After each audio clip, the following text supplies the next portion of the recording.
The story you are about to hear is nothing short of spectacular. It is a tale of seduction, manipulation, but ultimately one of murder and attempted murder for financial gain. It centers around this man, Jamel Leulmi, a 36 years old charismatic bodybuilding martial artist college professor. A man who professes to this day that his only crime has been to be the victim of his own success with women. If the backbone of this story appears simple, closer scrutiny reveals a love story with more twists and turns than an octopus in a limbo contest. I'm Francois, your host. A lawyer by trade, I have a deep passion for the investigative process and the mysteries of true crimes. With me, you'll uncover the lesser-known stories, the ones that slip through the cracks but deserve to be told. So, my friends, make yourself comfortable, brew your favorite drink, and get ready for this week's episode of Espresso Crime.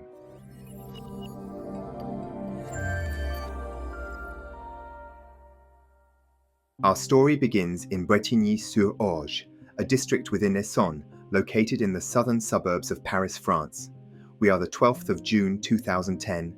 Julie Derouet, a pretty 28 years old, single mother, walks into a Paris police station to report a break-in the day before. Someone went into her flat to ransack it.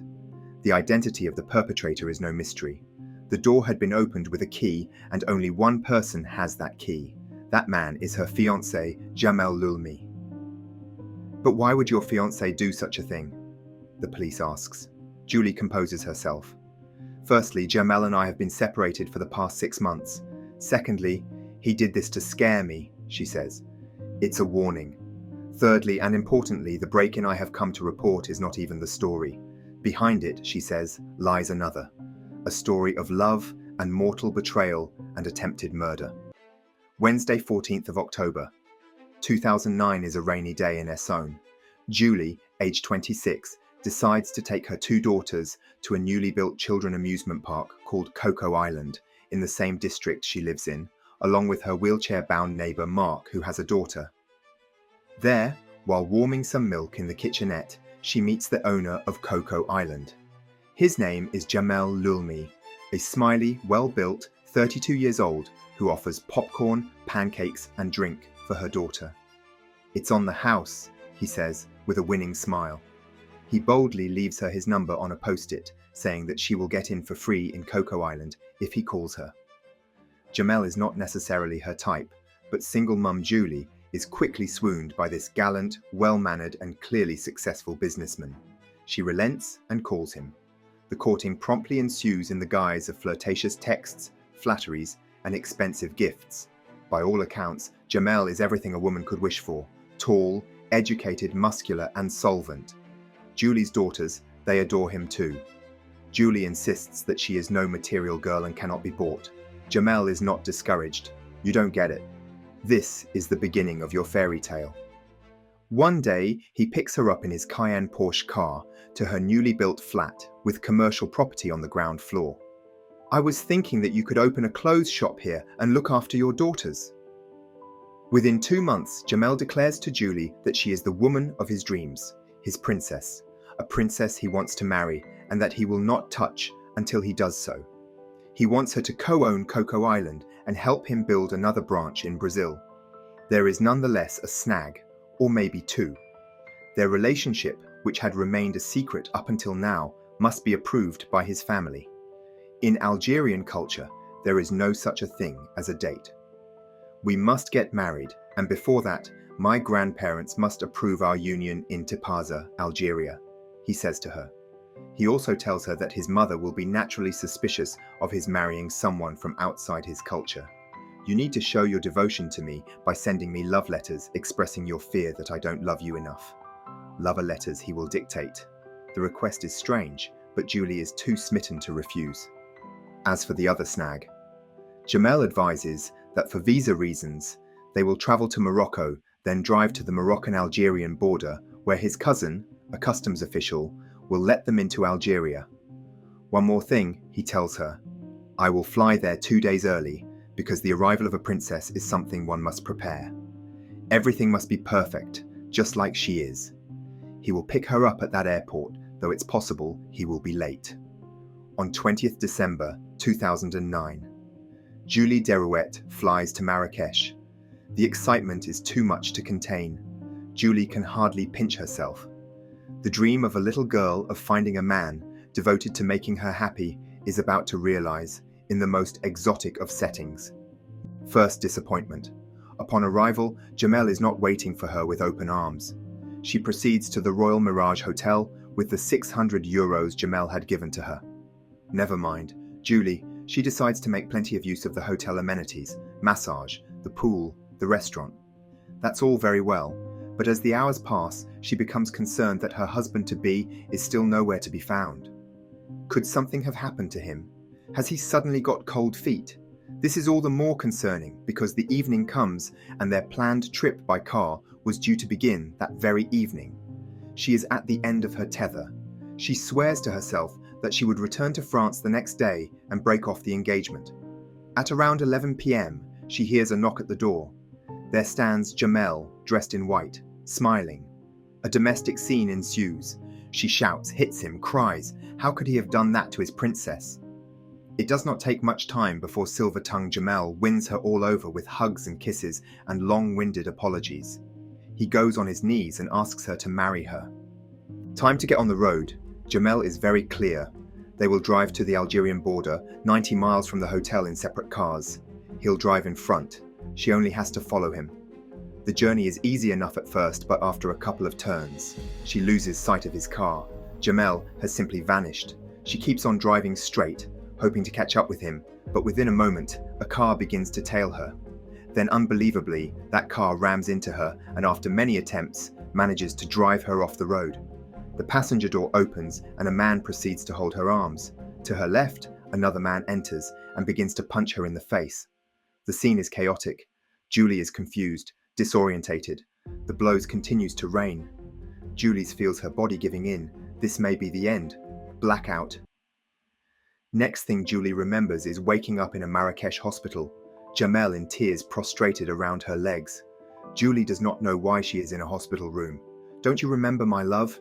You had a skiing accident. Julie is incredulous. I hate skiing, and who goes to Marrakesh to go skiing? She muses. The medical prognostic is not good. Julie has 2 broken cervicals and is virtually paraplegic. She is flown to Paris when she undergoes 4 operations. When she returns home, her parents become her carers and her sister, her children's nanny. And Jamel? Jamel? Well, he is not here, but he will come. She says as much to persuade her parents, who have cultivated a dislike for the man, as to persuade herself. As the time passes, it becomes clear that Jamel has other plans. His hospital visits become less frequent, then stop completely. Back at the police station, Julie insists that Jamel was looking for something specific. The life insurance contract to the value of €8 million he had made her sign before they jetted off to Morocco. Julie explains that, at the time, she didn't really understand what she was signing. He told her these insurance papers were necessary for the Brazil branch of Coco Island. But now it all makes sense. He needed to destroy the proof of a motive for his attempted murder. The junior officer who takes her statement tries to take it all in. Is that woman a fantasist, or is this for real? She decides to have a chat with colleagues from the Parisian criminal brigade next door. The moment she utters the name Leulmi, a colleague who overhears her burst out, "He's at it again." It avers that Jamel is well known in his division. 2.5 years prior, Jamel had lost his first wife in a car accident. We are the 30th of January 2007. It's 9 p.m. A cyclist had just died on the road. The victim is Kathleen Vasseur, a very pretty brunette from the region of Var who worked for a recruitment agency. Her husband is by her side, inconsolable. His name? You guessed right, Jamel Leulmi. Kathleen is quickly taken to the hospital. The police investigate the circumstances of this tragic accident, but we have witnesses. Well, not exactly. They did not witness the accident itself, only the series of events that followed straight after, but you'll see that there is lots to tell. They recall a man in total panic screaming, saddled over his wife's body with her back, telling them that they had been hit from behind by a hit-and-run driver. Jamel explains to the police that the idea of riding in the middle of the road at night had been Kathleen's. She was impatient to try out the new bike he had bought her, According to him, a car came from behind them and collided with them. He ended up into a ditch, but Kathleen was hit full on. At the hospital, Brigitte Tapo, Kathleen's mother, walks in to see a daughter in a coma connected to a machine. Next to her is a man prostrated over her daughter's body.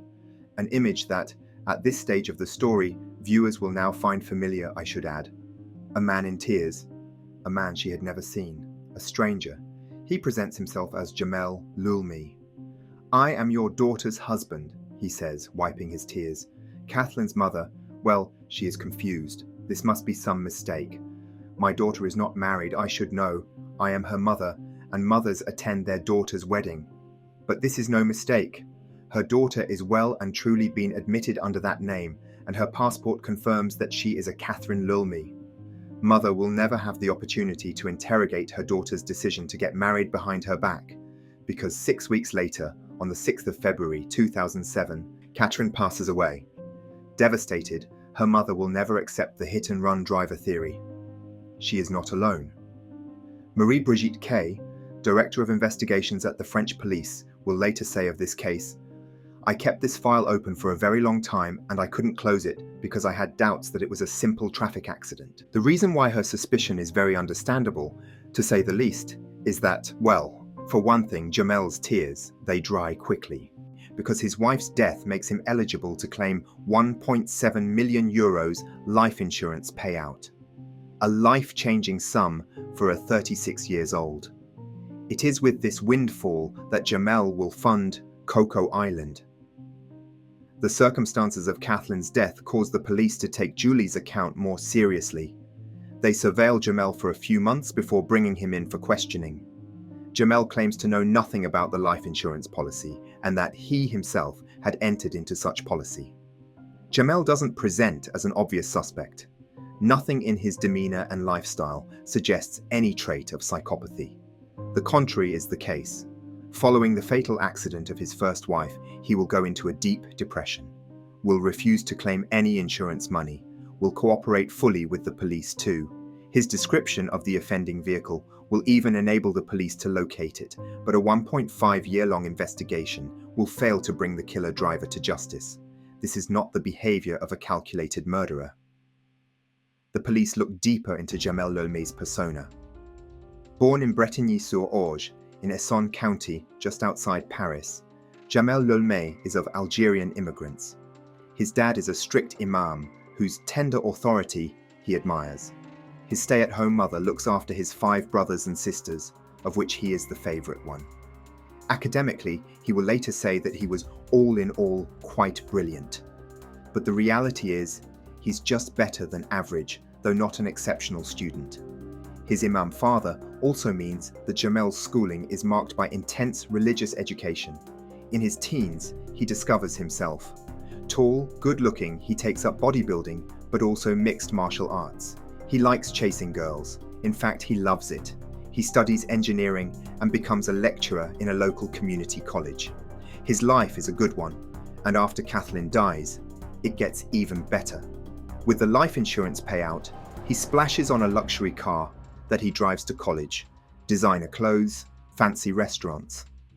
He buys himself a jet ski and a property for his parents back in Algeria. There is more. It turns out that Catherine Vassar was not his first wife. Number years before he had married a French woman, Céline, a friend with benefits from his teens, who had converted to Islam for him. That's not all.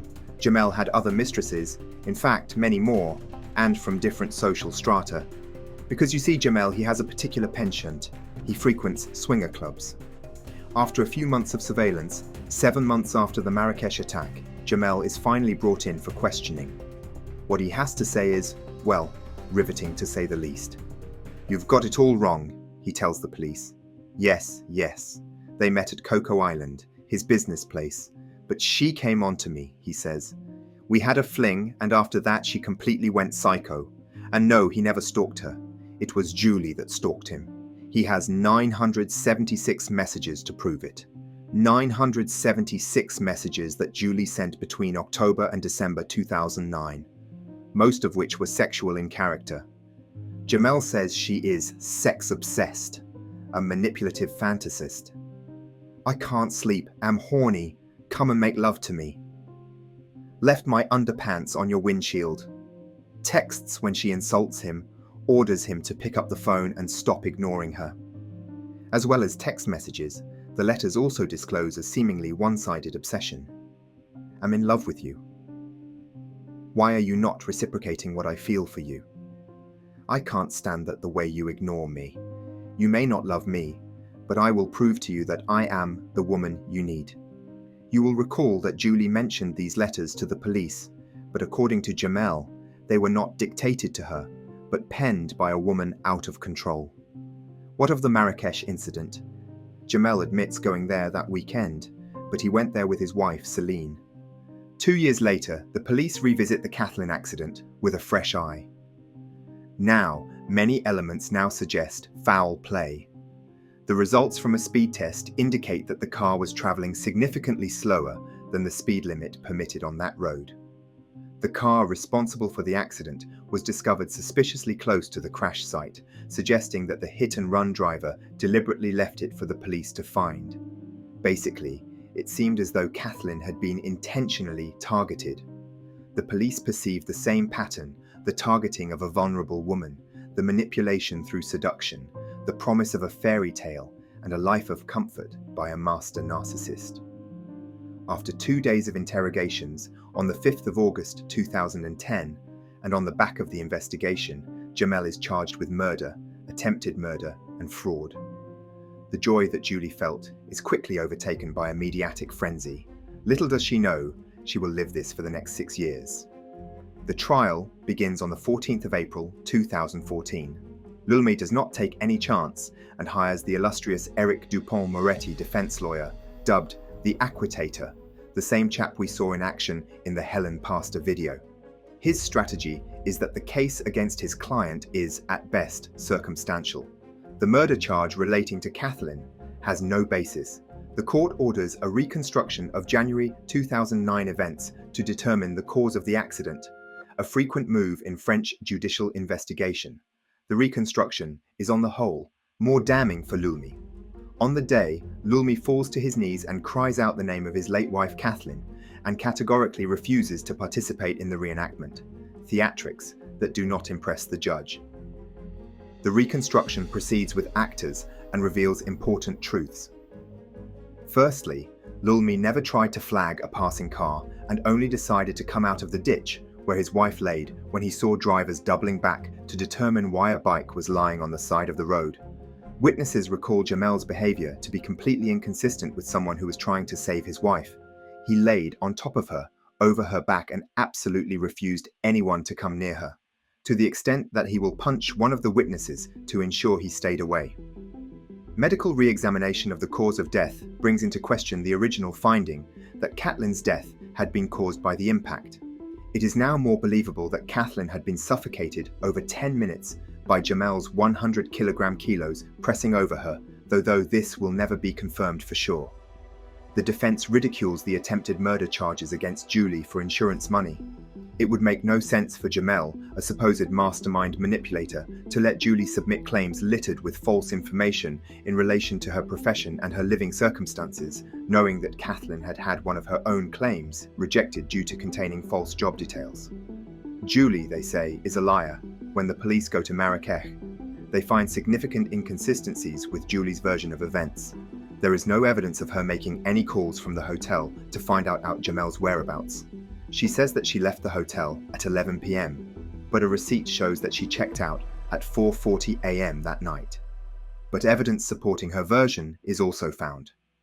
3 receptionists categorically recognize a muscle-bound, bald man with a goatee leaving the hotel with Juliet. They decline to come to the trial, but produce supporting statements for the prosecutions. The defense's trump cards are Juliet's steamy letters and texts to Leulmi, letters and texts that prove that Juliet is nothing but an unbalanced, jilted, embittered lover, bent on a vendetta against the man who rejected her. The very explicit sexual texts she wrote are read out in court to aid the defense's toxic character assassination. The psychiatric examination demanded by the defense reveals nothing abnormal except clear signs of PTSD following Marrakech. As for Celine, Jamel's childhood sweetheart and wife, the police's wiretaps bank account reveal no deceit or duplicity. In an interview, she alleges that the prosecution refused to extend their investigation to Marrakesh to view CCTV that would have proven that Jamel was well and truly in Casablanca. Is this true? Again, hard to say. What the prosecution does manage to establish is that during the very minutes Julie was being run off the road, Leulmi's mobile phone's SIM card had been inserted into Celine's work phone located in Casablanca, then texts were sent. Could it have been all in an effort to create a false alibi for Leulmi? We will never know. During that interview at home, Celine protests Jamal is innocence, noting that either he's innocent and he should be home with me, or he's guilty and I should be in prison also. Celine will also show the investigator a room containing Kathleen's personal effects that Jamel refused to get rid of. Could this be a sordid, twisted attempt of manipulating the audience? Or is the justice system harassing an innocent man? May this will help you decide. Leulmi's victim of circumstances case is dealt a devastating blow when another witness surfaces, a woman that had come under the police radar months prior to his arrest. That woman is 37 years old, sales assistant Karine. In June 2010, just as Julie walked into a police station to accuse Leulmi, authorities discover that Leulmi had convinced Karine to sign a life insurance policy worth 3.2 million euros payable to him. At the time, police had wiretaps on both Karine and Leulmi. What they overhear is chilling. Karine, shaken, recounts narrowly escaping being run over. Leulmi, sounding concerned, urges her to take an all-expenses-paid trip to Morocco on him. For investigators, the connection is too strong to ignore. With Julie's Moroccan ordeal still unfolding, there is no way they could let Karine board that flight. She is pulled in for questioning about the suspicious insurance contracts. Her explanation: Jamel had insisted. It was her proof of love to him. As to how they met, Karine tells the police that it was in a wife-swapping club in Paris's red light district. They have a couple of sexual encounters, then she hears nothing from him until 6 months later, until he shows up at the supermarket where she works. He is dressed in a way that conceals his face. In case they are cameras, he says with a wink. From there, he takes her to a cyber cafe, prints contracts from various insurance websites, and, always making sure never to touch the documents, gives her clear instructions to fill in the insurance questionnaires. When Jamel is brought for questioning, he admits the existence of those contracts, but insists that it was Karen's idea. She blackmailed him into signing at the risk of her telling his wife they had been sleeping together. The police are not duped. A quick examination into Karine removes any credibility to Jamel's story. Firstly, owing to a childhood accident, a court-appointed psychologist explains that Karen's cognitive capacity is significantly delayed for her age, making her not only incapable of understanding complex contractual clauses of the types found in life insurance policies, but also very prone to be influenced. Her employer tells the jury that she frequently makes mistakes at the cashier. When asked by a journalist to write down 3,200,000 euros, this is what she writes: the idea that such a vulnerable woman could have coerced a bodybuilding Marshallist College professor into signing such contracts is farcical. In court, the defense does its best to discredit her testimony by alleging she was a conniving drug-using sex addict. Accusations that appear to irritate the jury that only sees before them an adult with the mind of a child. Examination of the insurance contracts of all Jamel's victims don't do any favor to Jamel either. Accounting experts explain to the court that the sums sought by are unseen for the claimant's age range and far too expensive given their salary. We are talking about 2,000 euros a month when Kathleen earned 1,200 euros, while Julie had no income and Karine brought home 800 euros a month. On the 21st of May 2014, the sentence is pronounced. Jamel is found guilty on all counts: murder of Kathleen, attempted murder of Julie, insurance fraud, and attempted insurance fraud. He gets 30 years. The appeal hearing began promptly at 9:30 a.m. on the 18th of January 2016. On that day, Jamel looks quite different. Gone are the muscles. Before the jury stands a man poised, self-assured, whose knowledge of his case is fluid. He addresses himself to the jury. His language is emotive and uninterrupted. Star lawyer Moretti has declined to represent him. The hearing appears to start off well for Leulmi. The receptionists who had failed to appear at the first hearing appear at the appeal hearing, but shockingly, for the defense, they do a U-turn on their testimony. They are categorical. They cannot recall Leulmi at that Hotel Mirage in December 2009.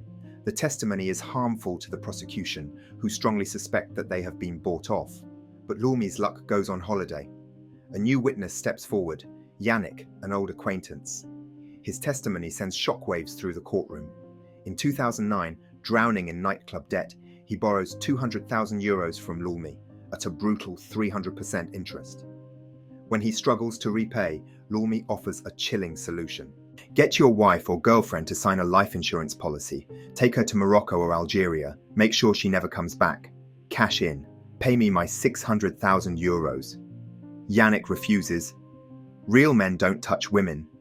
But the conversation bothers him enough that he discusses it with some police officers. At the time, nothing on Leulmi comes up in their database because Julie, still recovering, hasn't reported her nightmare yet. But at the trial, those same officers confirm Yannick's exact account, and a record of their check on Leulmi dated 27th January 2010 is confirmed.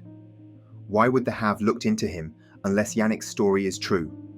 To the prosecution, this is evidence that as early as January 2010, Leulmi had discussed the exact murder for insurance money plot that he came to be accused of years later.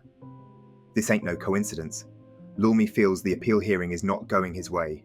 His composure becomes erratic. When he testifies, he cries without tears. At one point, he faints, and the paramedics are called in. These last-minute theatrics won't save him. After 4 weeks of deliberation, on the 12th of February 2016, the verdict is in. Bad news for Leulmi. In fact, it's worse news. The sentence is heavier than the sentence he obtained in the first instance. 30 years, but this time with no possibility of parole for at least 18 years. All further appeals will be declined.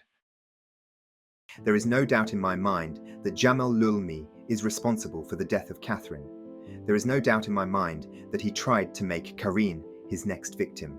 As for Julie Derouet, I am inclined to think that the court also got it right, but I must confess that aspects of her accounts leave a few questions unanswered. The love letters and the inconsistencies in her Marrakesh account are troublesome. What about you? What are your views about Leulmi's culpability, or lack of? What about his wife, Celine? Is she a scheming accomplice, or someone telling the truth?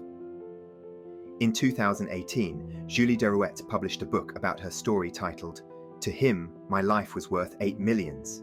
The book is available in the link below, but unfortunately in French only. The book, which I read for the purpose of this video, has left me moved and even bitter by the desolation this psychopathic narcissist has left in her life. The injuries Julie sustained has left her with physical and psychological health problems that are too many to list here, but that will significantly diminish the quality of her life. Particularly touching is that Julie dedicated her book to Catherine. Following the final verdict, Julie released doves at Catherine's crash site, a poignant tribute to her memory. And what of poor Catherine? She lost her life to a man she loved, but who treated her like a cash machine. Let's leave some thoughts for poor Karine too, whose vulnerability was first abused by Jamel, and then, in my view, Jamel's defense team. I hope you enjoyed this episode of Espresso Crime. Please do leave us a like if you did. Next week will be a gripping story about a young woman who, after finding herself on New Year's Eve, stranded in Paris with no money, became prey to a predator posing as a good Samaritan. Be sure to be at the rendezvous by subscribing and pressing the notification bell. Thank you very much. Until the next episode, take care of yourself and of each other.